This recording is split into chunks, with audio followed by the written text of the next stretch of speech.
je ne vais pas te resaluer, hein, Frédéric, au nom de tous, mais tu as passé un bon et un merveilleux moment avec nous, je suppose. Tu as bien mangé, tu as bu ton café aussi, tu ne vas pas t'endormir sur l'estrade, ça va. Donc, merci encore pour ce que tu as partagé avec nous ce matin. Merci pour ce que tu partageras encore cet après-midi. Ce que Dieu partage, Dieu donne. Et au travers de sa parole, eh bien, il veut encore nous faire du bien, il veut encore nous enrichir. Et aussi, bien, nous transmettre des vérités. Alors, on va d'abord prier, et après quoi, bien, Frédéric, je te laisse toute la place. Seigneur et Père, nous sommes reconnaissants d'être encore en ce lieu, cet après-midi, et encore te dire merci pour ce que tu donnes à chacun de tes enfants, la nourriture dont nous avons besoin. Merci de fortifier nos cœurs, nos esprits, mais aussi, Seigneur, de bénir notre frère qui va nous apporter encore ces explications concernant ce tabernacle, chose que tu as voulu. Et nous voulons être à l'écoute de toutes choses. Merci, Père, pour ton enseignement et merci surtout pour cette volonté que tu as eue d'avoir une relation avec ta créature, au travers non seulement du temple, mais aussi maintenant, au travers de l'Église et le chef, Jésus-Christ, celui qui est à la tête, celui que nous voulons suivre et celui à qui nous voulons obéir. Alors merci Père, dans le nom de Jésus. Amen. Frédéric, à toi.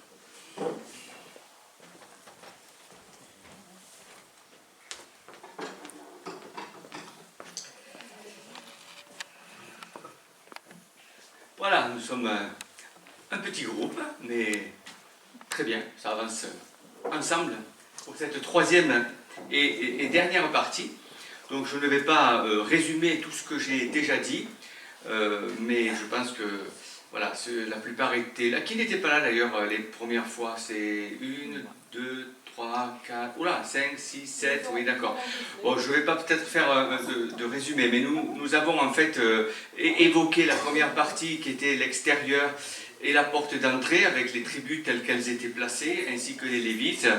Ensuite, nous avons expliqué la partie du parvis, donc cette partie qui est un petit peu plus importante, avec l'autel des holocaustes, qui permettait donc d'offrir ce sacrifice que Dieu demandait à l'Hébreu qui voulait se réconcilier avec Dieu suite à avoir commis un péché. En même temps, ensuite, nous avons traversé le premier voile qui nous a emmenés dans le lieu saint, dans lequel se trouvent 3 objets particuliers. La table des pains, qui rappelle la providence de Dieu qui donnait à son peuple durant les 40 ans de quoi manger, de quoi ne pas mourir, tout simplement, hein, parce qu'il fallait bien manger. Ensuite, il y a le chandelier qui éclairait ce lieu pour faire les activités que les Lévites devaient accomplir, et en même temps qui symbolisait cette présence de Dieu qui est lumière, hein, voilà. Et enfin, le troisième objet qui était l'autel des parfums, car il fallait aussi donner qu'il y ait une odeur quelque part agréable à l'Éternel, cet autel des parfums, qui est un symbole aussi de ces prières, nous l'avons dit hier, qui sont adressées à Dieu. Et j'ai particulièrement, je le rappelle, montré comment, à travers les planches qui sont autour du tabernacle, de la tente de la rencontre, nous avons une représentation de l'Église de Jésus-Christ aujourd'hui. J'ai expliqué ça pendant un petit moment, avec les éléments qui sont à l'intérieur et qui sont ce que l'Église aujourd'hui met en œuvre. Les pains, la parole de Dieu qui est enseignée, qui nous nourrit, le chandelier qui est l'Esprit de Dieu, qui bénit, qui inspire et qui unit les enfants entre eux en même temps et qui permet le témoignage. Et enfin les prières, bien sûr, hein, qui sont essentielles à la dynamique de l'Église, sans lesquelles nous sommes sans armure. Hein. La prière est notre armure spirituelle. Et ces planches qui manifestaient ainsi la diversité du corps de Christ, puisqu'aucune de ces planches n'était identique, ai-je précisé. C'est le cas de l'Église, nous sommes différents les uns des autres, et en même temps nous sommes complémentaires. Voilà, ça c'est un autre sujet qui peut être développé, mais peut-être une autre fois je viendrai pour vous le développer, celui-ci. Voilà, j'ai intitulé un sujet sur la vie de l'Église, justement cette diversité et complémentarité que j'intitule l'Église la ruche de Dieu. Voilà, avec les abeilles, etc. Vous voyez, c'est une colonie intéressante. Et maintenant, donc, nous sommes face à ce voile, le second voile, qui est aussi fait en cousu, une tapisserie, où se trouvent des chérubins qui sont brodés. De la même manière qu'il y avait des chérubins, nous l'avons dit, au-dessus du tapis que l'on voyait dans le lieu saint et bien sûr le lieu très saint. J'ai rappelé que les chérubins étaient des anges qui étaient souvent représentés près du trône de Dieu lorsqu'ils sont manifestés dans l'Écriture. Donc on a cette pensée, attention, là vous avez des chérubins en haut, vous avez des chérubins devant vous, et en fait vous allez voir, il y a encore des chérubins dans le lieu très saint. Donc là, si on n'est pas proche de Dieu, on ne le saura jamais. Donc ces chérubins, je dis un tout petit mot, apparaissent pour la première fois dans la Bible lorsque nous avons en Genèse 3:24 Adam et Ève chassés du jardin. Après avoir chassé Adam, il posta à l'est du jardin d'Éden les chérubins qui agitent une épée flamboyante pour garder le chemin de l'arbre de vie. Vous vous souvenez donc, ce jardin d'Éden avait une limite, et Adam et Ève se trouvent hors de ces limites une fois que le péché est entré dans le cœur. De la même manière que le parvis, pour ceux qui n'étaient pas derrière, je l'ai dit mais je ne vais pas le développer, le parvis est une expression ou une manifestation de ce jardin dans lequel Dieu est, à travers la tente de la rencontre, et dans lequel Dieu invite les hommes à revenir et à s'approcher de lui.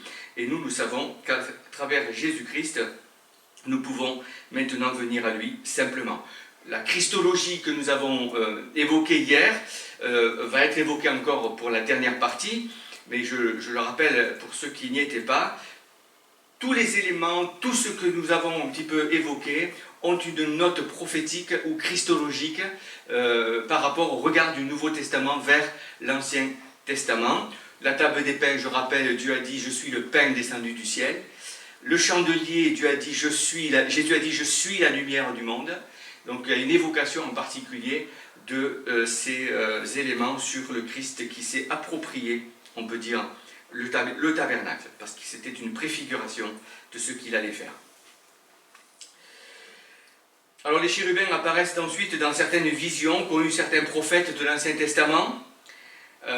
Par exemple, dans un psaume, il nous est dit, il était monté sur un chérubin et il volait, il planait sur les ailes du vent. Voilà, on a un petit peu ces évocations de ces chérubins dans l'Écriture.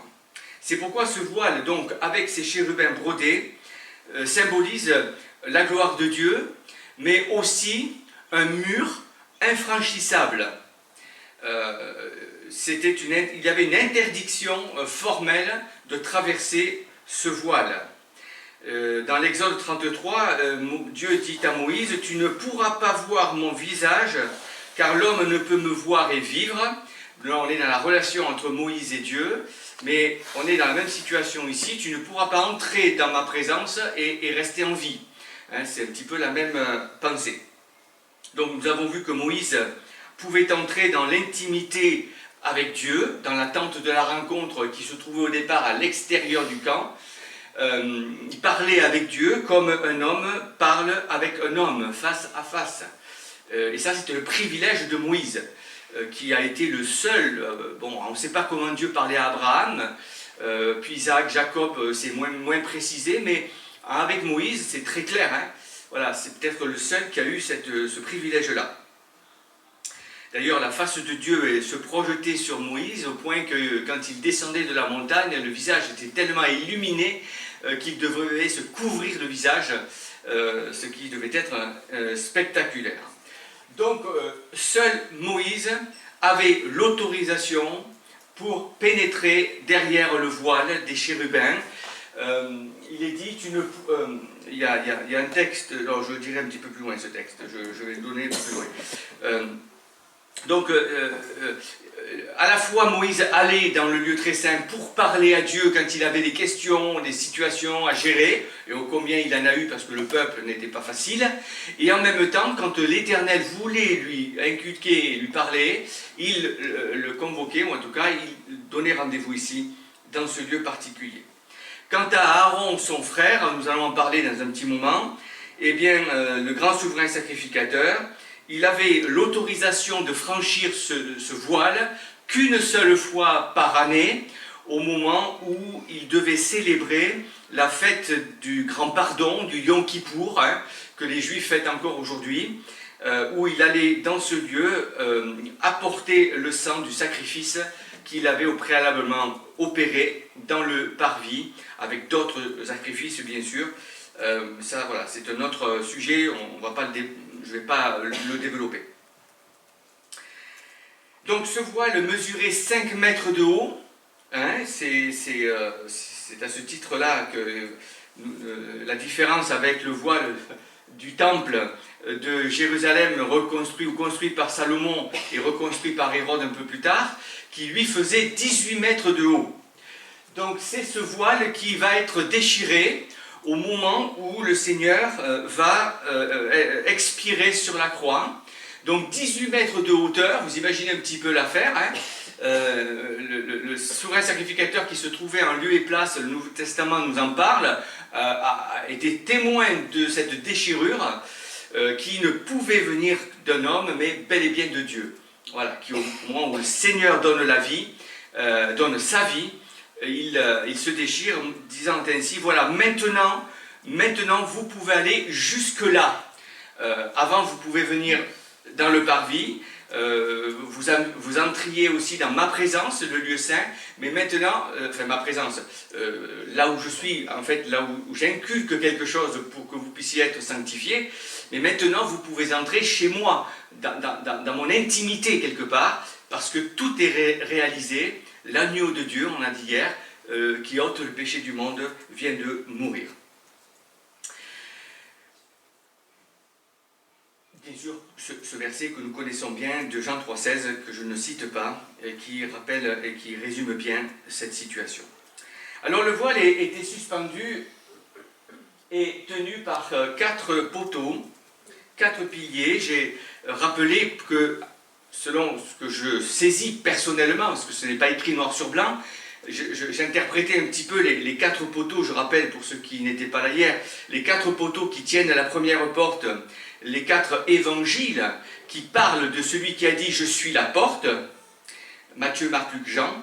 Ensuite, les 5 poteaux qui tiennent le voile, qui entre dans le lieu très saint, dans le lieu saint, étant une prophétie d'Ésaïe qui dit « On l'appellera merveilleux, Dieu puissant, conseiller, prince de la paix », où vous avez les poteaux et les 5 colonnes qui reprennent, ou plutôt qui sont peut-être cette prophétie d'Ésaïe. Voilà.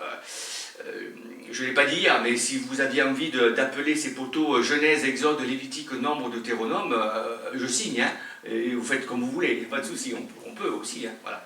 Mais ces 4 poteaux, dans la christologie, c'est-à-dire dans ma pensée christologique et la continuité de cette pensée, les 4 derniers poteaux me font penser aux 4 points cardinaux. Et vous savez que les 4 points cardinaux sont très présents dans le tabernacle, je l'ai bien montré hier, hein. Tout est bien mis en place en fonction de ces points cardinaux. Eh bien, il y a un passage une parole de Jésus lui-même, tirée de l'évangile de Luc, au chapitre 13 et au verset 29, il dit ceci, « On viendra de l'Est et de l'Ouest, du Nord et du Sud, et l'on se mettra à table dans le royaume de Dieu. » Et on a là, pour moi, une explication, ou en tout cas une affirmation de cette universalité de l'appel de Dieu pour tous les hommes, quels qu'ils soient, d'où qu'ils viennent, et les 4 points cardinaux sont encore là, mentionnés par le Seigneur Jésus. Et comprenons bien qu'il dit que c'est pour venir dans son royaume, donc chez lui. Et le lieu très saint, vous l'avez compris, pour moi, représente ce royaume de Dieu, et vous allez voir qu'il y a des éléments encore plus percutants, même que cette parole-là. Alors dans l'Apocalypse, au chapitre 5, il est dit « Tu es digne, à propos de cet agneau, de prendre le livre et d'en ouvrir les sceaux, car tu as été offert en sacrifice, tu as racheté pour Dieu par ton sang des hommes de toute tribu, de toute langue, de tout peuple et de toute nation. » Voilà encore une fois cette largeur, hein, on va dire, des 4 points cardinaux. Le lieu très saint est appelé et considéré comme très saint, tout simplement parce que, on l'a compris, Dieu y est présent. Il y est présent et il s'y manifeste justement à travers la nuée. J'apparaîtrai dans la nuée sur le propitiatoire. On va voir le propitiatoire, ce que c'est dans quelques minutes. Hein. Il ne se trouve pas dans le lieu saint, le propitiatoire. Donc Dieu n'apparaît pas dans le lieu saint. C'est sur le propitiatoire qu'il va se trouver dans ce lieu particulier.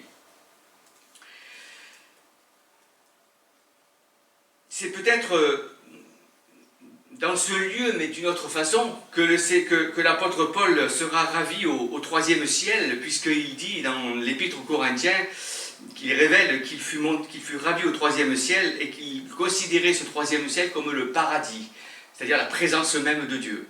Et là, il fut révélé des choses, dit-il, qui n'est pas presque exprimable par un homme. Je connais, dit-il, un homme, c'est bien de le préciser, de le dire, qui il y a 14 ans a été enlevé jusqu'au 3e ciel. Était-ce dans son corps ou à l'extérieur de son corps? Je l'ignore, mais Dieu le sait. Mais je sais que cet homme, était-ce dans son corps ou à l'extérieur de son corps? Je l'ignore, mais Dieu le sait, a été enlevé au paradis et qu'il a entendu des paroles inexprimables qu'il n'est pas permis à un homme de redire.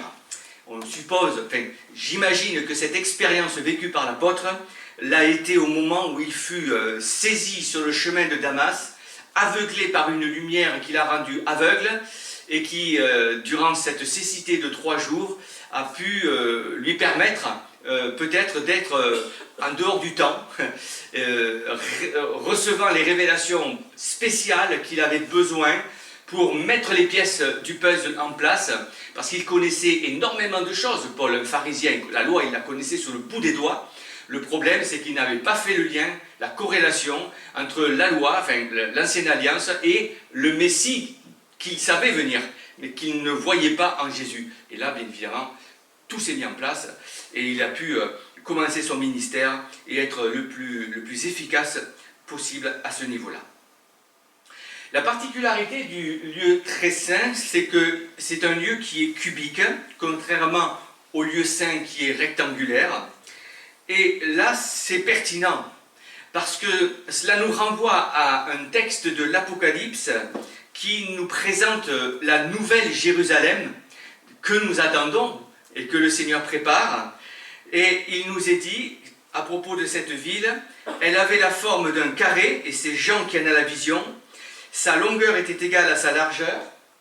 L'ange mesura la ville avec le roseau et trouva 12 000 stades, soit un peu plus de 2000 km. Sa longueur, sa largeur, sa hauteur étaient égales. Vous voyez comme quoi il y a là une préparation ou quelque chose qui vraiment ressemble, mais d'une autre manière, à ce qui nous est proposé et promis dans la Nouvelle Jérusalem. C'est pourquoi je l'affirme, enfin moi je pense qu'on peut l'affirmer, que c'est une manifestation justement de ce royaume dans lequel, nous le comprenons, nous ne sommes pas encore, mais quelque part nous y sommes, comme dit l'Écriture, en esprit et en vérité, puisque nous avons l'Esprit de Dieu en nous, nous adorons Dieu en esprit et en vérité, donc nous sommes dans sa présence et lui est en nous. Donc le royaume de Dieu, quelque part, on le saisit d'une certaine façon, mais on n'en saisit pratiquement pas grand-chose. Mais un jour, c'est corporellement, alors je ne sais pas comment, mais que nous serons en présence et dans ce lieu et en présence de notre Seigneur. Alors le lieu très saint était un lieu très obscur parce qu'il n'y avait pas de lumière. Alors quand je dis très obscur, en fait je pense qu'il ne l'était pas tant que ça par rapport au texte que je vais vous lire. Mais je veux dire, là où nous en sommes dans notre connaissance du tabernacle, le chandelier éclairait le lieu saint. Derrière le voile, il n'y avait pas a priori de lumière humaine, mise par l'homme, j'entends. Donc un voile supplémentaire faisait que la lumière passait un peu moins. Donc le chandelier ne devait pas forcément avoir une lumière très puissante. Donc c'était assez obscur. Voilà. Et voici ce que dit l'Apocalypse. Je ne vis pas, à propos de la ville de la Nouvelle Jérusalem, je ne vis pas le temple dans la ville, car le Seigneur, le Dieu Tout-Puissant, est son temple, ainsi que l'agneau. La ville n'a besoin ni du soleil, ni de la lune pour l'éclairer, car la gloire de Dieu l'éclaire et l'agneau est son flambeau. En revanche, le saint avait besoin d'une lampe pour qu'on puisse voir, faire le travail qui devait être fait. Ici, non, rien n'est fait. Mais c'est la gloire de Dieu qui éclairait ce lieu. Alors comment elle était éclairée? Comment Dieu est éclairé par sa gloire? Eh bien par la nuée. La nuée dont on a rappelé hier en première partie, vous vous souvenez qu'au moment où la nuée se déplace et vient sur le tabernacle, eh bien il est dit que la gloire de l'Éternel apparut sur le tabernacle. Ici, il nous est question aussi de gloire de l'Éternel. Donc je pense que Moïse, quand il entrait dans le lieu très saint, devait aussi être, pas aveuglé, mais en tout cas être éclairé par la nuée qui sortait du propitiatoire, on va le voir, et probablement du feu, comme elle sortait en feu la nuit à l'extérieur, et en journée, elle se transformait en nuage, ou en tout cas en nuée. Alors le seul objet qui se trouve dans le lieu très saint, c'est bien évidemment l'arche de l'Alliance, appelée aussi, on va le voir, l'arche du témoignage.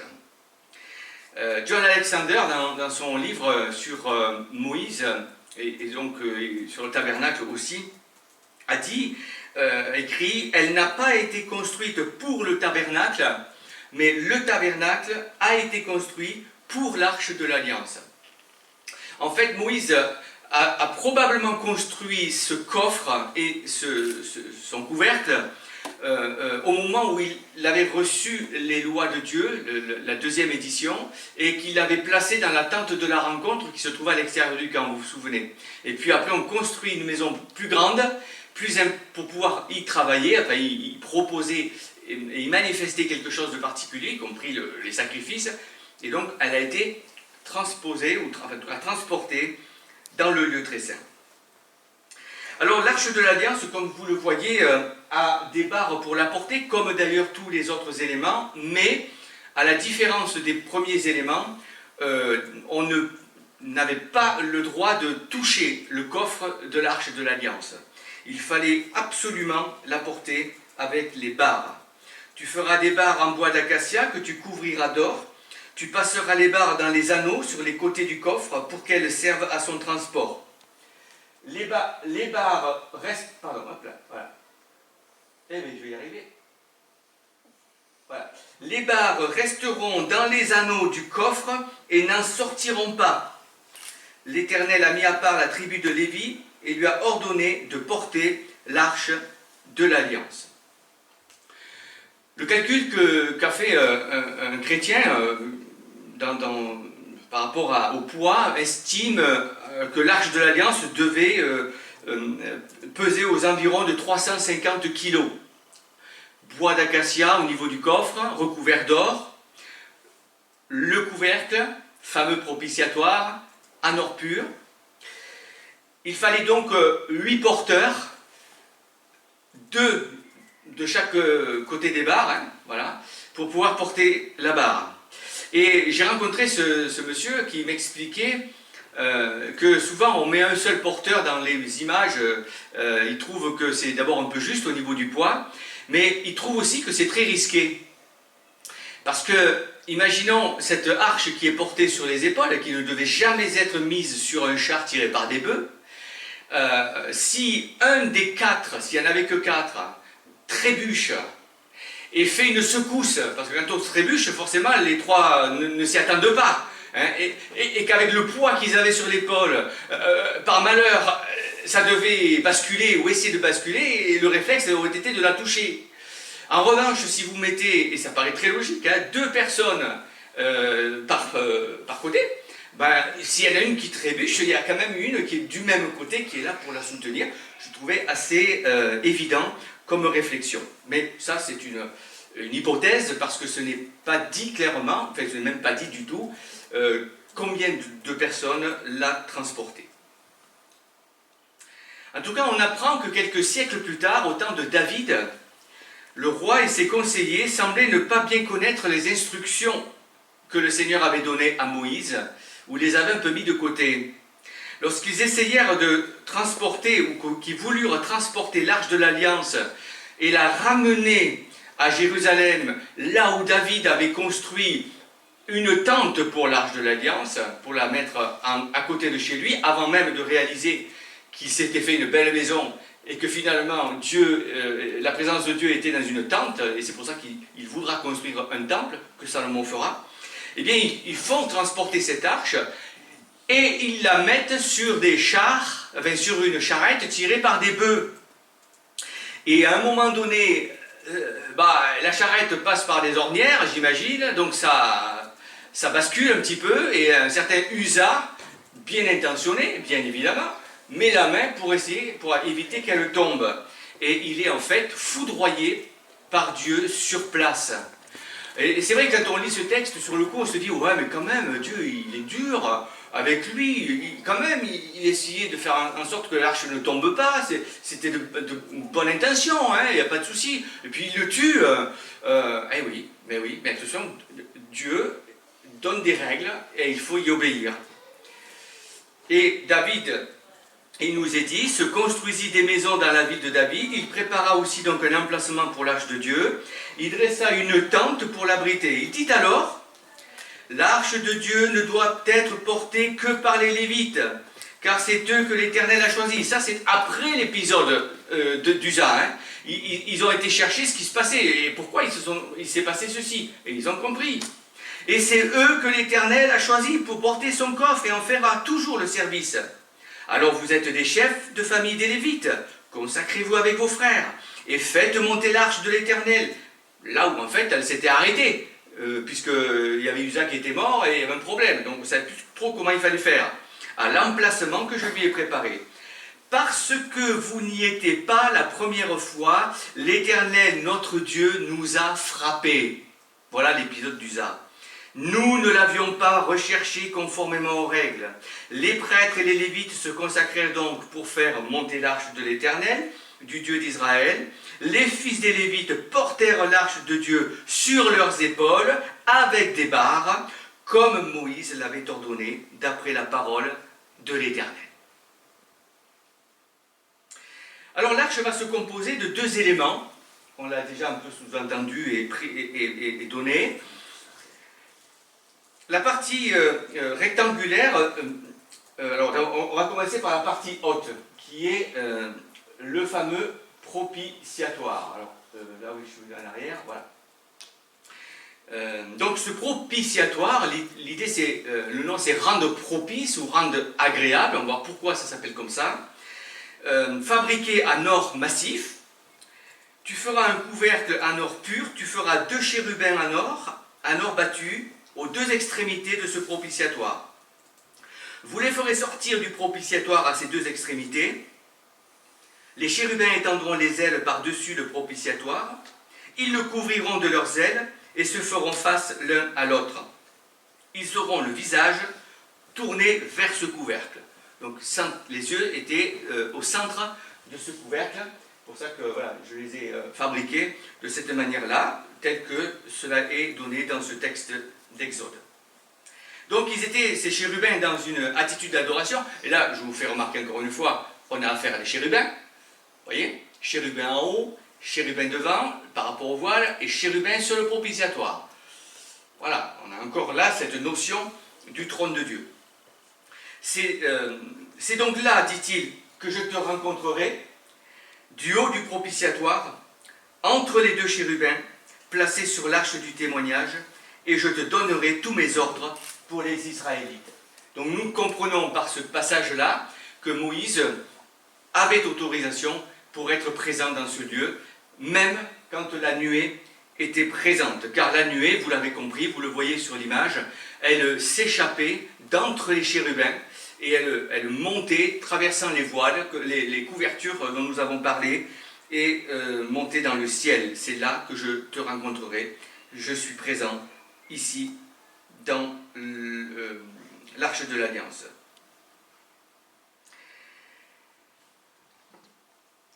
Alors nous avons un texte dans l'Épître aux Hébreux qui nous fait le lien avec le Seigneur Jésus à propos du lieu très saint. Il est dit, ce n'est pas pour s'offrir lui-même plusieurs fois qu'il est entré comme le grand prêtre qui entre chaque année dans le sanctuaire. Alors, pas question de Moïse ici, mais de Aaron, que nous allons voir dans un moment, pour offrir un autre sang que le sien. Si tel avait été le cas, il aurait dû souffrir plusieurs fois depuis la création du monde. Mais maintenant, à la fin des temps, il s'est révélé une seule fois pour abolir le péché par son sacrifice. Alors, j'anticipe un petit peu par rapport à ce que je vais donner sur Aaron. J'aurais pu mettre ce texte un petit peu plus loin, qui montre, c'est fait par rapport à l'entrée aussi, que le Seigneur Jésus est entré dans un tabernacle, pas fait de main d'homme, dit l'Épître aux Hébreux ailleurs d'ailleurs, mais lui le sacrificateur et lui le sacrifice en même temps. Voilà, c'est la personne même de Jésus qui, bien sûr, est Dieu lui-même. Alors la partie basse de l'arche de l'Alliance est un coffre qui est en bois d'acacia et qui est recouvert d'or. Tu mettras le propitiatoire sur l'arche du témoignage dans le lieu très saint. Arche du témoignage. Pourquoi s'appelle-t-il ainsi? Eh bien tout simplement parce qu'il va témoigner de plusieurs choses. Il va être garant d'un souvenir de plusieurs choses. Vous savez, le Seigneur a toujours mis des mémoriaux, des visuels pour qu'on se souvienne. On le voit régulièrement dans l'Écriture. Quand Josué, par exemple, vont traverser le Jourdain, un peu plus loin, ils vont mettre des pierres pour rappeler qu'ils ont traversé le Jourdain, ici en particulier. Et voilà, on pourrait donner d'autres exemples. Alors, comme nous d'ailleurs, le repas du Seigneur, faites ceci en mémoire de moi. Voilà, n'oubliez pas, c'est important. Donc n'oubliez pas quoi? Eh bien, il y a trois choses qui se sont passées durant le périple des années de désert. Donc au fur et à mesure que les choses se sont passées, ces éléments ont été ajoutés dans le coffre selon l'ordre que l'Éternel donnait à Moïse. Et l'Épître aux Hébreux, encore une fois, nouveau vers l'Ancien, même si dans l'Ancien c'est écrit, mais j'aime bien prendre aussi le Nouveau pour bien montrer que finalement c'est bien actuel. Ce coffre contenait un vase d'or rempli de manne, le bâton d'Aaron qui avait fleuri et les tables de l'Alliance. Trois objets qui bien évidemment témoignent de trois événements que les Israélites ne devaient jamais oublier. Alors si on prend un petit peu à l'envers, et on ne va pas y rester non plus trop longtemps, mais je vais quand même un petit peu en parler, ces deux tables de la loi, écrites sur les pierres, nous l'avons dit hier, par Dieu lui-même. Je rappelle que c'est la deuxième édition qui se trouve dans l'arche, puisque la première, Moïse l'a détruite de colère en la jetant par terre face à l'épisode du veau d'or. Dieu lui a dit, et lui dit, j'ai fait un coffre en bois d'acacia, enfin c'est Moïse, j'ai taillé deux tables de pierre, enfin c'est Dieu qui parle, pardon, pareil aux premières, je suis monté sur la montagne, non, c'est Moïse, voilà, c'est le café qui commence à plus faire d'effet. Je suis monté sur la montagne, les deux tables dans la main, donc l'Éternel a écrit sur les tables ce qui avait été écrit sur les premières, donc les 10 paroles que vous avez sur la montagne du milieu du feu, le jour de l'assemblée, et il me les a données. Je suis reparti, je suis redescendu de la montagne, j'ai mis les tables dans le coffre que j'avais fait, et elles sont restées là, comme l'Éternel me l'avait ordonné. Donc, premier objet qui se trouve dans le coffre de témoignage, ce sont ces tables de la loi. Cette loi, nous le comprenons, avait pour but de révéler ce que Dieu voulait que son peuple fasse ou qu'il ne fasse pas.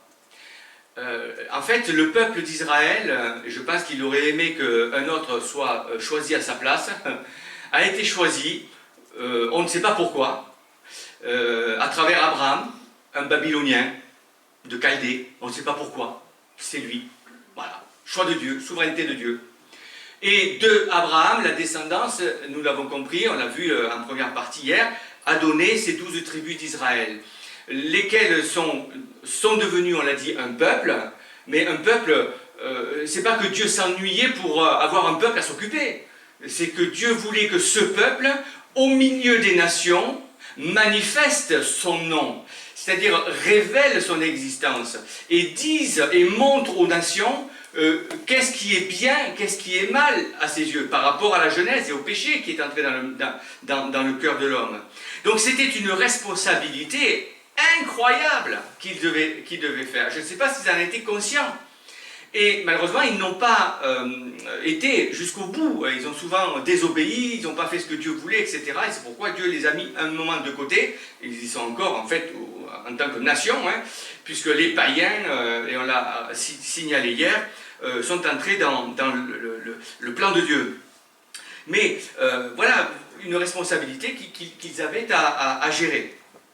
Et c'est pourquoi Dieu va donner ses lois, pour que ce peuple sache comment faire, et finalement le montre aux autres. On a parlé hier à propos du chandelier, quand Jésus disait « Vous êtes la lumière du monde », c'est exactement ce que nous faisons.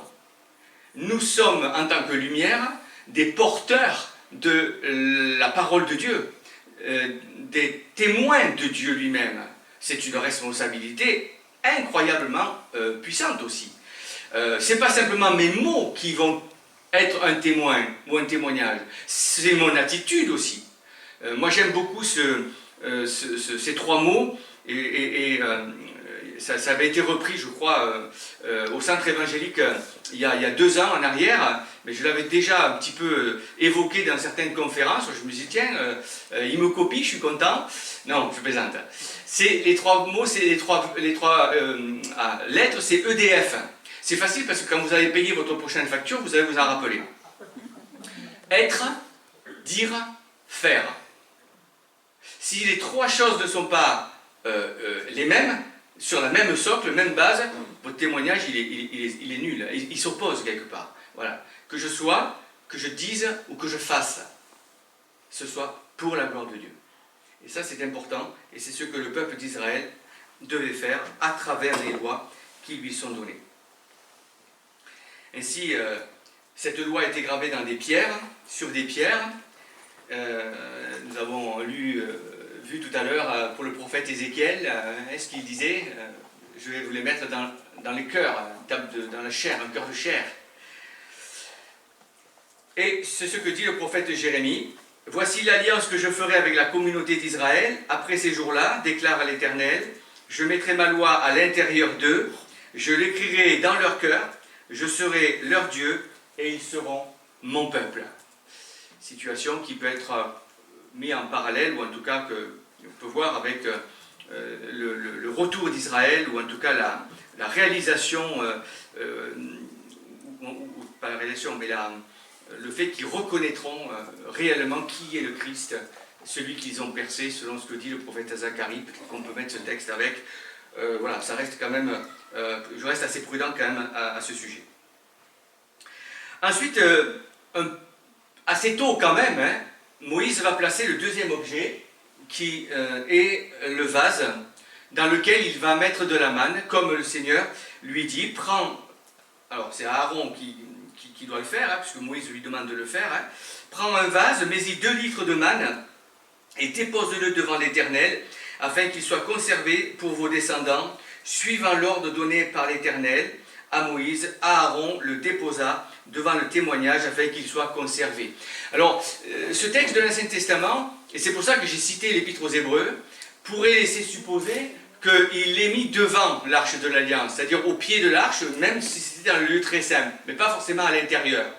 Or, l'Épître aux Hébreux, que nous avons lu tout à l'heure, montrait très clairement ce qui se trouvait dans le coffre de l'arche de l'Alliance. Donc, il y était. Quand il dit ici, ben, c'est la traduction que j'ai, c'est la seconde, je n'ai pas forcément vérifié les autres traductions, devant, on sait que c'est à l'intérieur, grâce au texte de l'Épître aux Hébreux. Donc nous l'avons déjà évoqué, je ne vais pas m'y attarder longuement, sur cette manne qui représentait cette providence de Dieu pour toutes ces générations qui allaient devoir traverser les 40 ans de désert. Vous vous rappelez que j'ai cité ou j'ai dit que cette génération, une génération devait mourir et une autre devait bien sûr naître pendant ces 40 ans. Pourquoi devait-elle mourir? Je n'en ai pas encore parlé, mais ça je pense que vous le savez.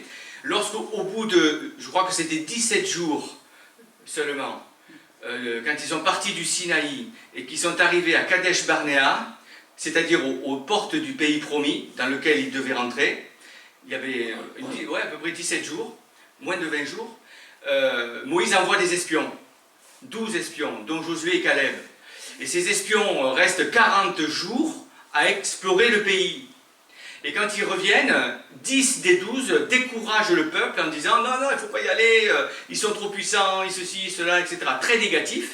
Seuls Josué et Caleb disent « Si, il faut y aller, l'Éternel nous le demande, etc. » Et Moïse, bien sûr, il est un peu coincé, il a un peu pris la majorité, donc, et puis à un moment donné, Dieu a dit « Non, non, mais tu les écoutes, tant pis pour eux. » Maintenant, d'abord ils se sont pris de raclée, parce qu'ils ont voulu à un moment donné insister, alors que Dieu avait dit maintenant vous n'y allez plus, tant pis pour vous. Et puis Dieu leur dit vous allez retourner dans le désert pendant 40 ans, c'est-à-dire 1 an pour 1 jour d'exploration. Ça c'est votre punition. 40 ans dans le désert. Et ils ont tourné en rond en fait, ils tournaient en rond. Ils sont restés longtemps au même endroit, plusieurs années. Et en même temps Dieu leur dit ceux qui n'ont pas voulu y aller, vous n'entrerez pas, pendant ces 40 ans, vous allez mourir dans le désert. Ceux qui avaient 20 ans et plus. Donc les 0-20 ans sont restés dans le désert, 40 ans. Donc ils avaient 60 ans environ. Je crois que je peux me tromper, peut-être que je me trompe, parce que seul Josué sur les 12 est entré, avec Caleb bien sûr, mais là, il faut que je vérifie ça. Là je dis ça de mémoire. Qu'importe. En tout cas, vous comprenez qu'il y a une génération qui s'en va, et il y a une génération qui arrive. Voilà. Et donc la manne, en fait, elle va concerner toutes ces personnes, en particulier, ce n'est à part les bébés qui devaient être allaités jusqu'à leur sevrage et jusqu'à ce qu'ils mangent eux aussi de la manne. Donc en fait, ceux qui sont nés, à part le temps de sevrage, ils ont mangé de la manne pendant peut-être 35 ou 37 ans, quoi. Voilà, quand ils sont rentrés en terre promise.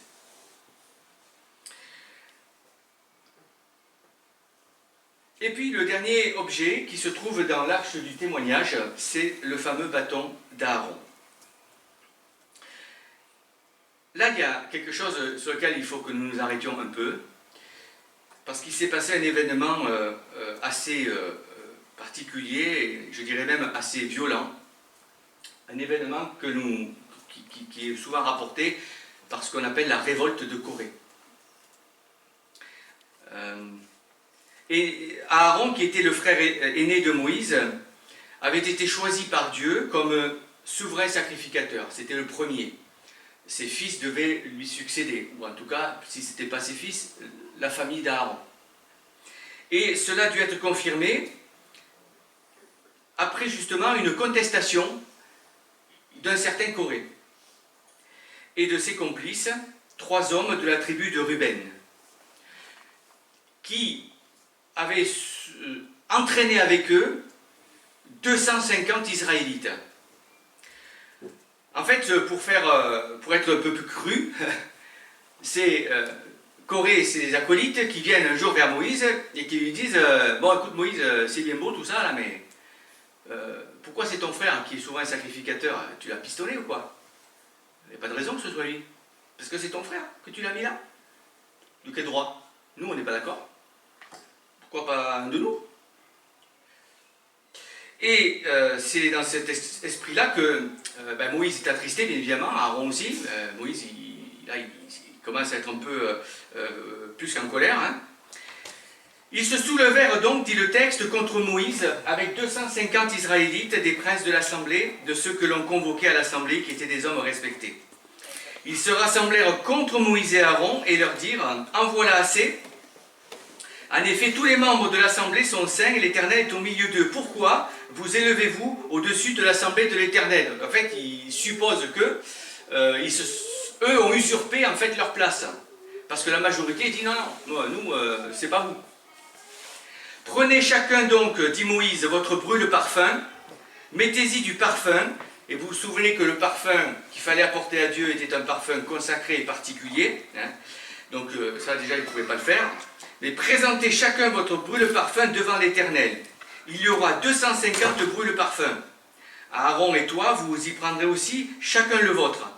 ils prirent chacun leur brûle-parfum, ils mirent du feu et ils déposèrent du parfum. Mais Aaron, lui, il avait fait le parfum que Dieu lui avait demandé de faire. Il connaissait les ingrédients, pas les autres. Donc ils ont considéré qu'on faisait un peu comme on voulait. Et Moïse leur tend un piège quelque part. Il dit, on va voir.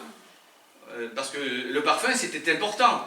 C'était tellement important qu'un roi dans le livre des rois avait usurpé la place du sacrificateur pour officier de venir mettre le parfum dans le lieu saint, pour dire que c'était un honneur de le faire. Zacharie, le papa de Jean-Baptiste, au moment où il devient muet, était en train de faire cela dans le temple, à l'époque de Jésus. Donc il y aura 250 parfums, etc. Ils prirent chacun leur brûle-parfum, ils mirent du feu, donc ils allument pour que le parfum s'évapore, enfin soit humé, et ils déposèrent du parfum, ils se tinrent à l'entrée de la tente de la rencontre, c'est-à-dire dans le parvis devant le premier voile, avec Moïse et Aaron. Coré convoqua toute l'assemblée contre Moïse et Aaron à l'entrée de la tente de la rencontre. Alors la gloire de l'Éternel apparut à toute l'assemblée.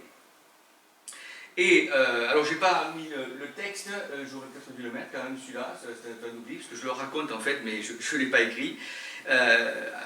Mais je crois que ça... Non, ça vient après, pardon, voilà, c'est moi qui me trompe. Alors la suite, vous voyez, ces hommes sont là, rassemblés, et puis Moïse semble se retrouver un peu à l'extérieur, près des tentes de Coré, celui qui était le chef de la révolte, hein, et il dit: voici comment vous reconnaîtrez que c'est l'Éternel qui m'a envoyé pour accomplir toutes ces choses, et que je n'agis pas de ma propre initiative. Si ces gens qu'il a devant lui, c'est-à-dire les gens de Coré, famille, avec leurs tentes, meurent comme le reste des hommes, s'il subsiste le sort commun à tous les hommes, ce n'est pas l'Éternel qui m'a envoyé. En revanche, si l'Éternel accomplit un acte extraordinaire, si la terre s'entr'ouvre pour les engloutir avec tout ce qui leur appartient et qu'ils descendent vivants dans le séjour des morts, vous saurez alors que ces gens ont méprisé l'Éternel. Ils finissaient de prononcer toutes ces paroles lorsque le sol se fendit sous eux, la terre s'entr'ouvrit et les engloutit, eux et leurs familles, avec tous les partisans de Coré et tous leurs biens. J'ai envie de dire, quand on voit ça, ça doit calmer, hein.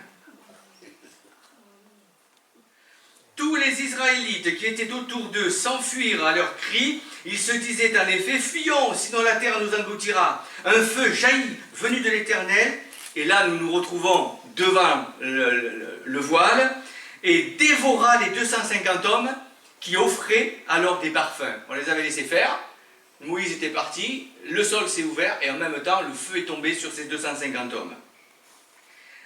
Avec les brûle-parfums de ces hommes qui ont péché au prix de leur vie, que l'on fasse des lames plates dont on couvrira l'autel. Puisque les brûle-parfums ont été présentés devant l'Éternel et son saint, ils serviront de souvenir aux Israélites. Alors j'ai placé sur l'autel des holocaustes, et là je suis en train de me poser la question si c'était bien sur cet autel qu'il fallait le faire et pas sur l'autel des parfums, puisqu'on parle des parfums. Vous voyez, je réfléchis, je travaille toujours mon sujet en même temps, moi, hein, voilà, c'est bien. Parce que personne ne m'a posé de question pourquoi sur l'autel des holocaustes il y a des choses qui sont mises. En fait, ce sont ces lames d'airain que j'ai mises parce que tout l'autel devait en être jonché. Mais en fait, d'un côté, je me dis c'est peut-être effectivement là parce que c'est un témoignage afin qu'on se souvienne de ce que vous avez fait. Or, pour se souvenir, il faut voir. Enfin, plutôt pour voir, il faut se souvenir. Non, qu'importe, c'est l'inverse. Pour se souvenir, il faut voir. C'est bien ce que j'avais dit. C'est la fatigue qui arrive. Donc, dans l'autel des parfums, à l'intérieur, il n'y avait que les sacrificateurs, les Lévites qui rentraient. Donc, eux, ils savaient. Voilà. Donc, je pense que j'ai bien fait de le mettre dehors. Voilà, je me réponds à moi-même. Voilà, la petite parenthèse est terminée. Voilà. Mais ce n'est pas terminé, l'affaire encore. Parce qu'une fois que ces actes ont été accomplis, Dieu va demander à Moïse de dire aux chefs des 12 tribus d'apporter un bâton, nous y arrivons, et sur leur bâton, ils devaient graver le nom de leur ancêtre, donc des fils de Jacob. Donc ils amènent leur bâton, et Moïse dit à Aaron, toi tu fais pareil, mais tu mets Lévi sur ton bâton. Lorsqu'il apporte ses bâtons, Moïse les prend et il prévient en disant, vous verrez la main de l'Éternel, ce que la main de l'Éternel fera. Il dit même ce qui va se passer. Alors, un bâton va fleurir, il le précise. Donc il amène les bâtons, et cette fois il les amène dans le lieu très saint, devant l'arche de l'Alliance. Le lendemain matin, il les sort. Lorsque Moïse entra dans la tente du témoignage, le bâton d'Aaron pour la famille de Lévi avait fleuri, il avait bourgeonné, donné des fleurs et des amandes. Et là, Moïse peut dire, mais comment ai-je pu faire ça pendant la nuit? Expliquez-moi, mes amis. C'est pas moi qui peux faire ça. Et en prenant le bâton qui avait fleuri et qui avait des amandes, il y avait le bâton, le mot Lévi qui était marqué dessus, c'était bien le bâton d'Aaron. Dieu met fin ainsi à la contestation. En même temps, il donne une leçon en disant, le souverain, c'est moi. Je dispose de qui je veux, je le place à qui je veux.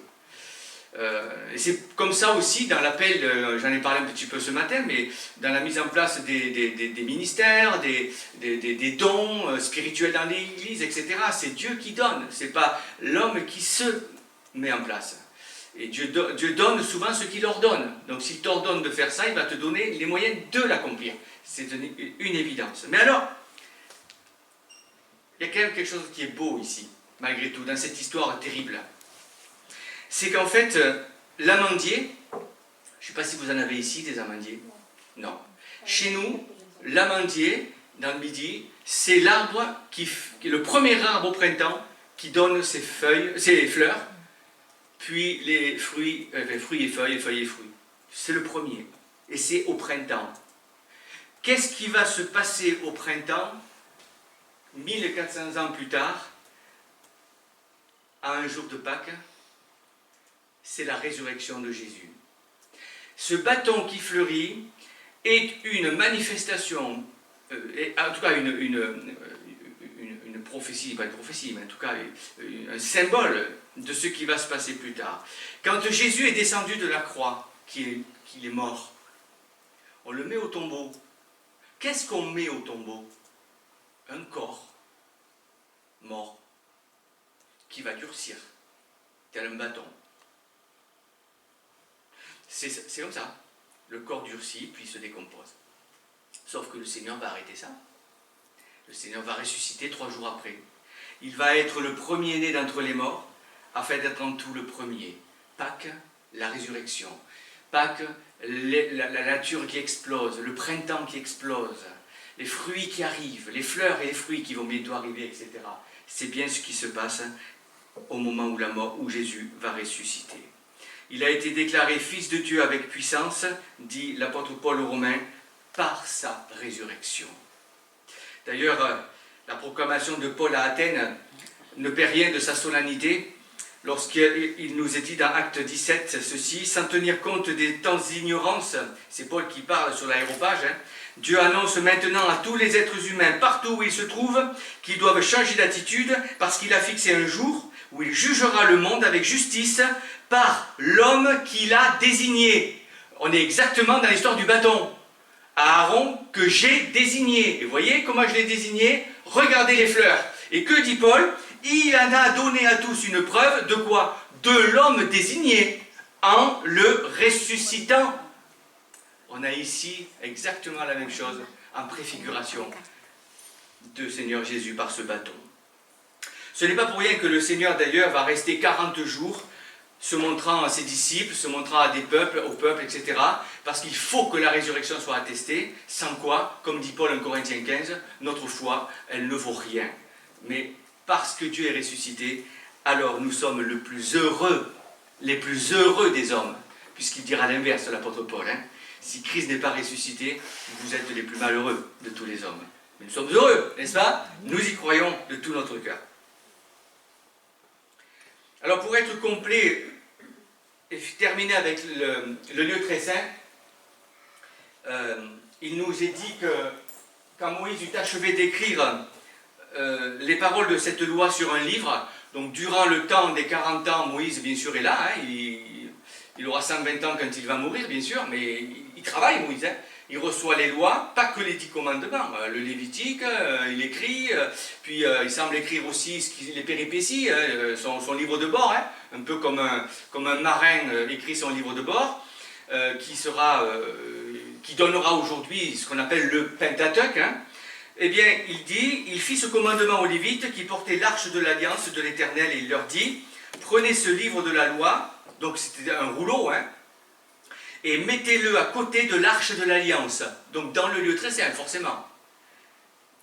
Et il sera là comme témoin contre toi par rapport à cette loi. Et c'est pourquoi vous verrez dans le lieu très saint, j'ai fabriqué ce rouleau qui est placé, mais qui a été placé certainement assez tardivement, le temps quand même que Moïse écrive ce qu'il devait écrire.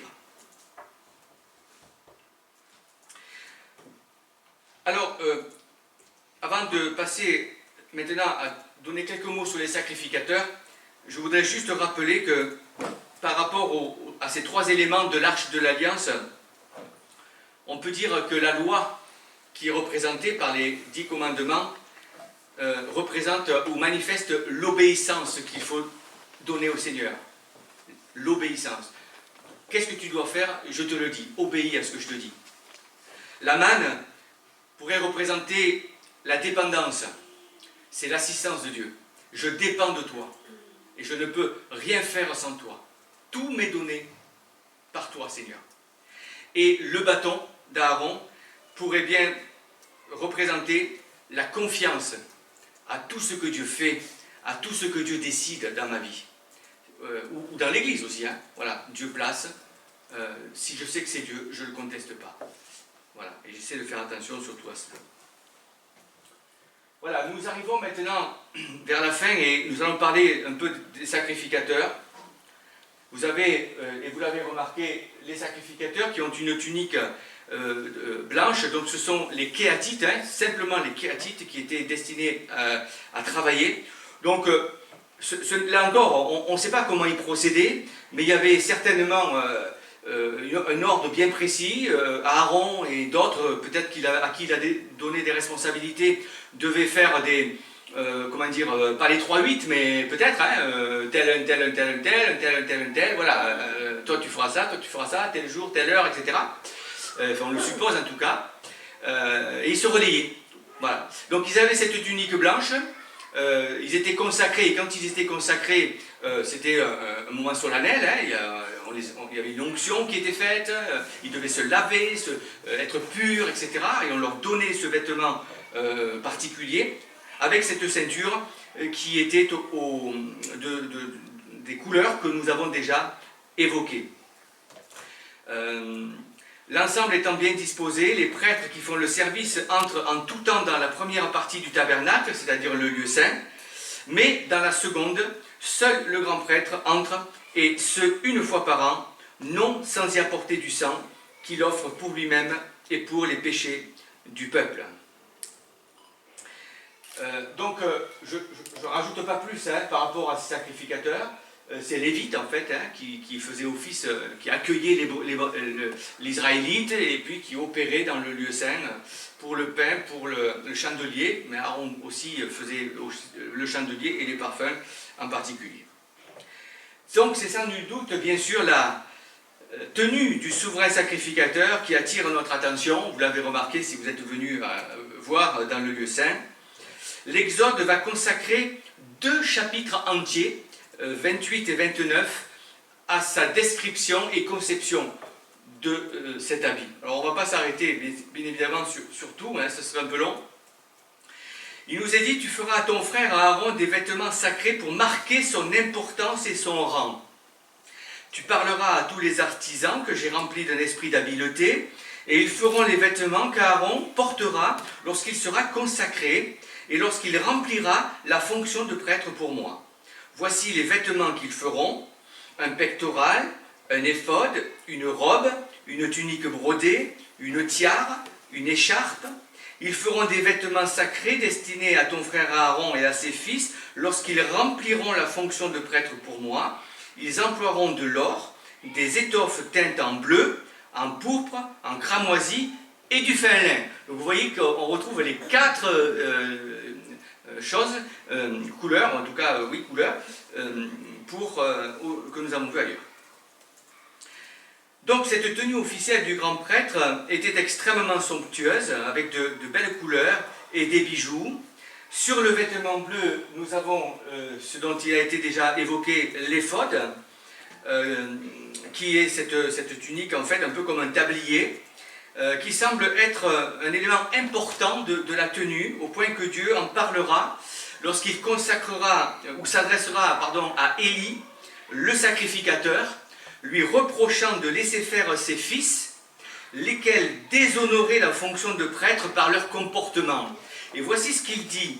« Je les ai choisis, tes fils, parmi toutes les tribus d'Israël pour être à mon service, en tant que prêtre, pour monter à mon autel, pour brûler le parfum, pour porter l'éphod devant moi. » Vous voyez, on ne parle pas de l'autre tunique, on parle uniquement de l'éphod. Et ça, c'est un Samuel, hein, donc on est un peu plus tard dans le temps. Et j'ai donné à la famille de ton père, tous les sacrifices passés par le feu qu'offrent les Israélites, donc les Lévites. Pourquoi traitez-vous avec mépris mes sacrifices et mes offrandes, ceux que j'ai ordonné de faire dans ma demeure? Et comment se fait-il que tu accordes plus d'importance à tes fils qu'à moi? Ça n'est au point que vous vous engraissez des meilleures parts de toutes les offrandes d'Israël, mon peuple. Là, on comprend hein, ce qui se passe. Hein. Les fils d'Élie, ils profitaient des sacrifices qui étaient amenés par les Israélites. Alors, là, on est un peu plus dans le pays promis, où il y avait des lieux où il y avait des sacrifices. Et là, ils profitaient et ils prenaient la nourriture en fait, qui était consacrée à l'Éternel, c'est-à-dire qu'on devait brûler tout ou partie, ça dépendait du sacrifice, mais ils avaient droit à prendre des parts pour se nourrir, mais eux, ils prenaient plus que ce qu'ils avaient droit, ce dont ils avaient droit.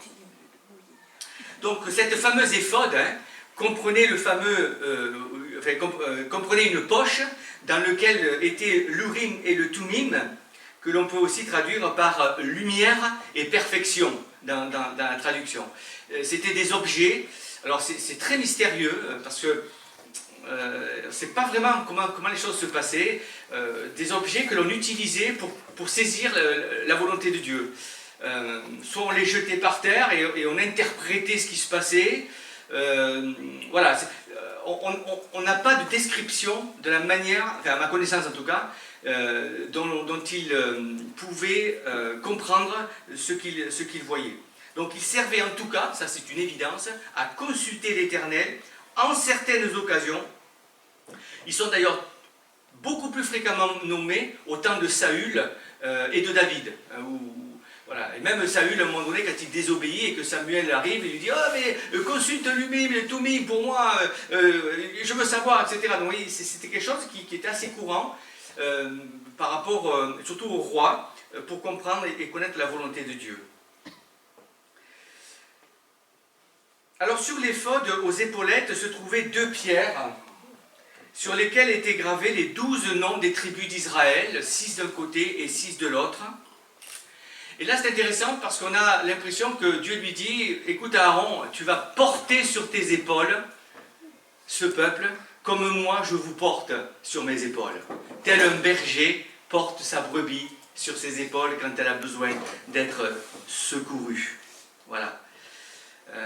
Donc un poids, oui c'est vrai, une responsabilité. C'est un peu ce texte de la brebis perdue de Luc 15 qui donne la priorité à celle qui est perdue et que l'on va aller chercher et mettre sur l'épaule. Jésus compatit aux faiblesses des hommes, nous le savons, il est compatissant. Nous n'avons pas, je l'ai déjà cité ce texte, un grand souverain sacrificateur ou prêtre incapable de compatir à nos faiblesses. Au contraire, il a été tenté en tout point comme nous sans commettre de péché. Il est notre bon berger à ce titre. Mais il nous demande aussi, et Paul le dit, portez les fardeaux les uns les autres. Si un membre souffre, tous les membres souffrent. Si un membre est heureux ou honoré, tous les membres sont honorés. Il y a donc une fusion qui se fait, tant dans le bien que dans le malheur. Ça, c'est le propre du corps de Christ. On ne laisse pas particulièrement un frère, seul, s'il doit porter quelque chose de difficile. On est avec lui. Donc sur le devant de l'éphod était accroché avec des anneaux en or, ce fameux pectoral, qui était un carré de 25 cm de côté, et sur lesquels, ou dans lequel, étaient serties 12 pierres précieuses. Et vous voyez les pierres qui étaient? Il y avait 4 rangées, donc 3 x 4, 12, 3 par rangée, une sardoine, une topaze, une émeraude, deuxième rangée, une escarboucle, un saphir, un diamant, troisième rangée, une opale, une agate, une améthyste, quatrième rangée, une chrysolite, un onyx, un jaspe, enchâssés dans de l'or. Lorsqu'on parle de pierres précieuses, on imagine, on se dit c'est beau, c'est rare, c'est cher, ouais, peut-être aussi, c'est un peu mystérieux. Imaginons lorsque le souverain sacrificateur était présent dans le lieu saint et que devant la lumière du chandelier, ces pierres devaient scintiller sur sa poitrine. Et sur chaque pierre était gravé un nom, le nom d'une des tribus d'Israël. Chaque tribu avait sa propre pierre, qui représentait quelque chose. C'est une étude que j'aimerais faire aussi, l'étude des pierres, parce qu'il y a beaucoup de choses par rapport à la bénédiction de Jacob sur ses fils, où il y a des pierres qui sont mentionnées. C'est intéressant peut-être à travailler. Lorsqu'Aaron rentrera dans le sanctuaire, il portera sur son cœur les noms des fils d'Israël gravés sur le pectoral du jugement pour en conserver à jamais le souvenir devant l'Éternel. Non seulement tu vas les porter sur tes épaules en tant que responsable, donc tu vas devoir gérer, mais en même temps tu dois les porter sur ton cœur. C'est-à-dire que tu dois les supporter, tu dois les aimer, tu dois être compatissant. Ça c'est le propre du berger. Jésus est ce berger. Les pasteurs, les anciens qui sont nommés et qui ont cette charge de porter sur leurs épaules et sur leur cœur. Je ne dis pas que les autres membres de l'Église n'ont pas un peu ça, mais le berger doit avoir ça. Ça, c'est sa responsabilité première. Et c'est tous, hein, c'est pas, il n'y a pas 9 pierres. Hein. Voilà, Dieu ne fait pas de favoritisme. Le berger ne fait pas de favoritisme. Et il n'accueillera pas le riche mieux que le pauvre. Vous voyez ce que je veux dire, hein? Et vous voyez aussi les tentations qu'il peut y avoir derrière. Voilà. Il faut prier pour les serviteurs de Dieu dans ce domaine-là, pour qu'ils soient sages et qu'ils aient un équilibre dans leur façon de gérer les relations aussi dans le corps de Christ. Alors sur les pans de sa robe étaient des clochettes suspendues, il y avait en alternance clochettes-grenades. Alors attention, ce n'est pas les grenades de la Deuxième Guerre mondiale, hein. Heureusement d'ailleurs, hein. Non, des grenades, le fruit, qui était, c'était pas le vrai fruit non plus, c'était cousu, c'était un objet qu'on avait fabriqué, qui ressemblait à de la grenade. Et d'ailleurs, la grenade, c'est intéressant parce que dans la grenade, il y a beaucoup de grains. Hein, ça forme un peu comme si il avait même le peuple, tout le peuple avec lui, quelque part. Hein, les petits grains, il y a énormément, comme il y avait énormément de peuples. Il y avait 12 chefs, mais il y avait beaucoup de gens qui étaient sous ces chefs. Ça pourrait peut-être représenter ça, voire autre chose. En tout cas, ça, je ne l'ai pas travaillé plus que cela. Mais ces clochettes étaient là pour permettre que l'on entende Aaron quand il entrait dans le lieu saint en particulier et pas dans le lieu très saint, parce que quand il rentrait dans le lieu très saint, il devait se dévêtir. Alors là, je m'interroge ouvertement là avec vous, parce que est-ce que ces clochettes étaient sur la robe bleue ou elles étaient sur la robe blanche qui était en dessous, puisqu'il devait s'habiller en blanc et se dévêtir du pectoral et de tout lorsqu'il entrait dans le lieu très saint. En tout cas, ces clochettes, dit le texte, permettaient au peuple de savoir que Aaron était toujours agréable à l'Éternel et qu'il marchait, donc il était en vie. Alors, il faut vous lever tout de suite l'idée de la corde que l'on mettait au pied d'Aaron pour le retirer si jamais il était foudroyé du feu de Dieu dans le lieu très saint. Ça, c'est pas dans la Bible, absolument pas. C'est la tradition qui, je ne sais pas comment c'est venu, l'a mis en place. Non, c'est pas écrit. Par contre, les clochettes, oui, avec l'idée de dire Aaron, il est agréé par Dieu. Donc c'est possible que c'est le jour du Yom Kippour, à mon avis. Ça paraît assez logique. Donc c'est possible que je n'ai pas mis les clochettes au bon endroit et qu'elles soient justement sur une... parce que, voilà. Ou alors il gardait cette tenue bleue, il faudrait que je relise mieux les textes, et il enlevait uniquement le pectoral et l'éphod. Voilà, bon, c'est un détail, mais... Voilà, c'est peut-être pas un détail pour certains. Alors, il faut faire attention. Et puis enfin, sur sa tiare qu'il avait, donc ce bonnet, il avait une lame d'or. Et sur cette lame d'or, il était inscrit quelque chose de très particulier que vous savez. Et ça, vous le connaissez par cœur. Qu'est-ce que c'est? Je n'ai pas entendu. Sainteté à l'éternel. Voilà. Et vous l'avez sous les yeux depuis hier après-midi. Sainteté à l'Éternel. C'est-à-dire que quand vous regardiez Aaron et que vous montiez un petit peu vos regards au-dessus de ses yeux, vous étiez calmé d'entrée. Sainteté à l'Éternel. Waouh. Vous voyez? Et je pense que la sainteté à l'Éternel doit être réenseignée dans nos églises. Parce que la sainteté de l'Éternel évoque aussi en amont la crainte de l'Éternel. Comment vivons-nous cette situation avec Dieu? La crainte de l'Éternel, la bonne crainte de Dieu. L'Éternel, Jésus a dit que nous sommes devenus ses amis. Ok, mais Dieu reste quand même Dieu. Et on ne fait pas n'importe quoi avec Dieu. On ne fait pas n'importe quoi avec ses amis d'ailleurs non plus. Donc il y a des fois où il me semble que dans certains milieux on prend pas mal de liberté, on fait un peu comme on l'entend. Attention, voilà, Dieu est au ciel, nous sommes sur la terre. Ça n'empêche pas la relation, bien évidemment, mais il faut se méfier de cela. Alors il me faut conclure, quand même. Et je voudrais, en conclusion, juste signaler deux choses. La première, c'est que le tabernacle est en trois parties. Il y a le parvis, il y a le lieu saint, et le lieu très saint.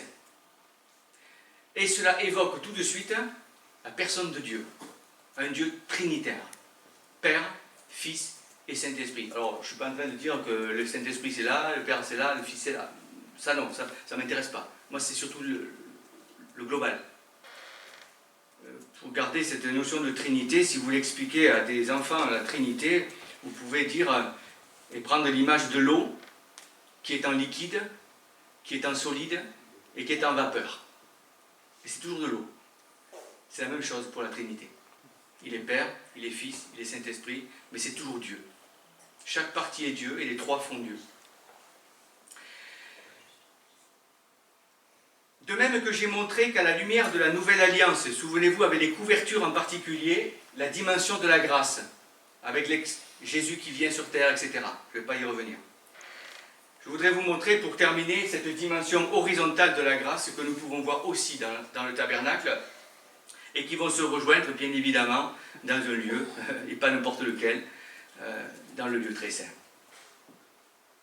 Il y a une parole de Jésus qui va nous interpeller, mais avant cela, je voudrais vous montrer que les trois obstacles que nous avons évoqués et qui sont toujours en possibilité d'être franchis, sont justement cette manifestation de la grâce.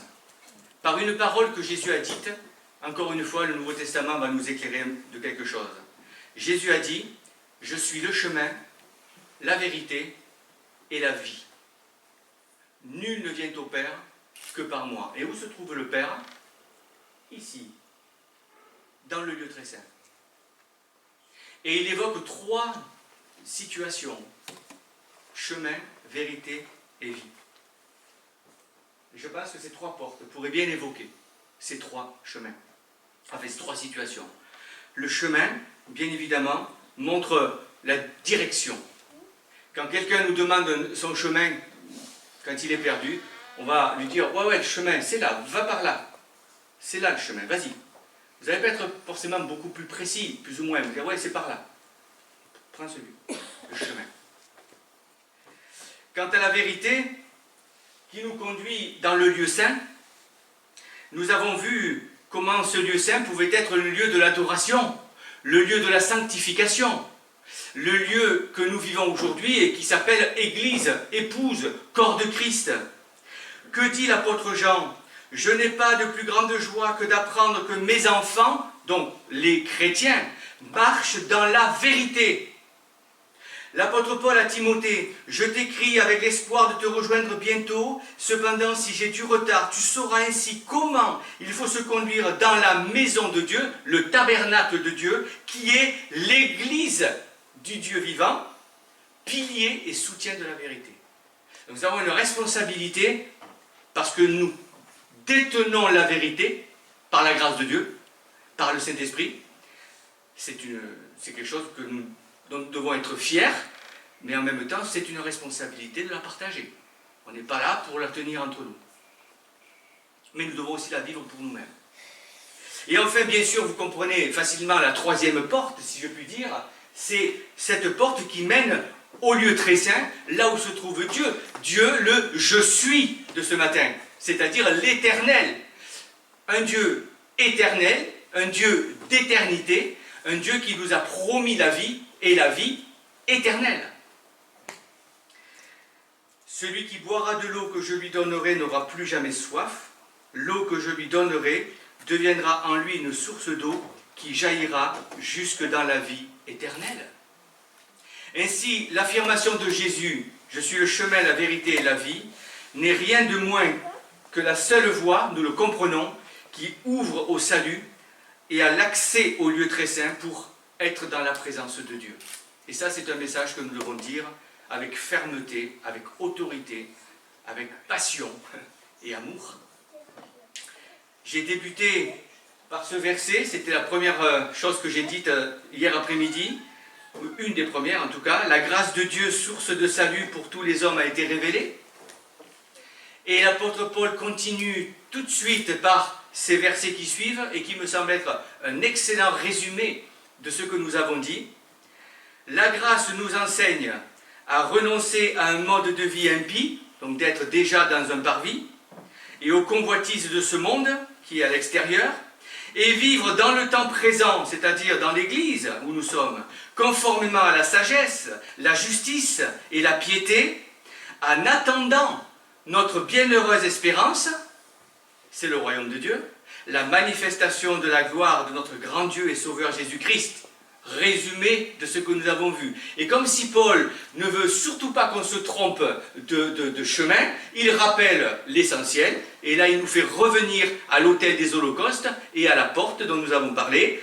Il s'est donné lui-même pour nous, afin de nous racheter de toute faute, et de se faire un peuple, c'est-à-dire des Lévites, qui lui appartiennent, purifiés et zélés pour de belles œuvres, qui se manifestent dans le corps de Christ, que nous vivons aujourd'hui et qui se terminera un jour. Voilà ce que je voulais partager avec vous durant ce week-end et je voudrais simplement encore une fois remettre ça au Seigneur dans la prière. En effet, Seigneur, nous sommes reconnaissants d'avoir pu prendre ce temps.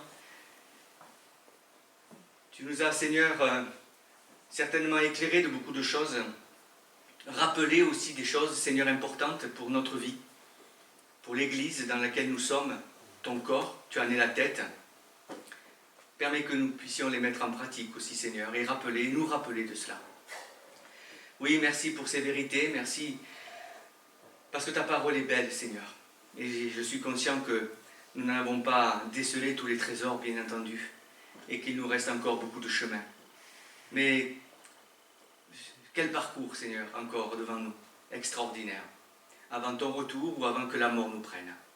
Oui, donne-nous, Seigneur, la passion pour toi, la passion pour ta parole, la passion pour les âmes qui se perdent autour de nous et qui ont vraiment besoin de saisir ce chemin pour entrer dans la vérité afin d'être un jour dans la vie éternelle. Oui, gloire à toi, Seigneur, pour tout cela. Au nom de Jésus, je veux te prier. Amen.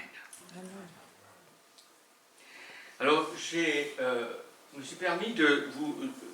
juste une minute, hein, c'est un peu comme ce matin, notre frère avec Ézéchiel. Je voulais juste vous montrer ce qu'est le DVD que j'ai fait, comment ça se présente.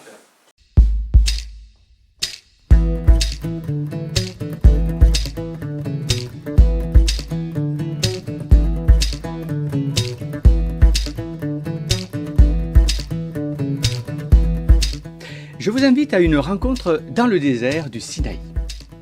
Nous sommes aux environs de 1400 avant Jésus-Christ, au temps de Moïse.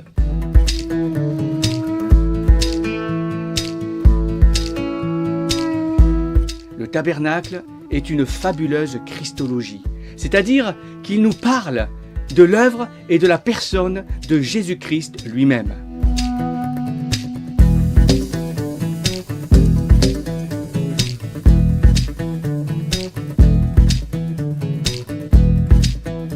Du parvis, nous allons le voir. Au lieu très saint, nous y entrerons. Nous y découvrirons la personne et l'œuvre du Seigneur Jésus.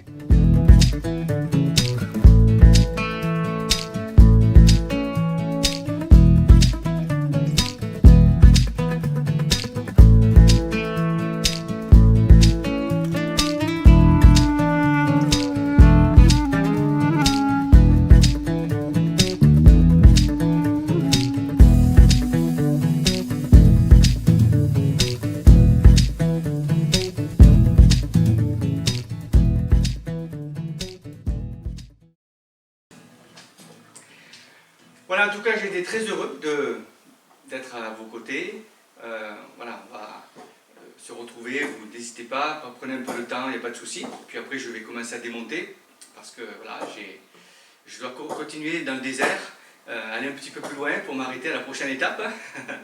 Et nous allons partir avec mon épouse, voilà, dès que nous aurons terminé de rentrer tout ça, voilà, vers le sud. Voilà, nous y serons demain en tout cas, peut-être pas ce soir. Merci encore. À bientôt. Au plaisir.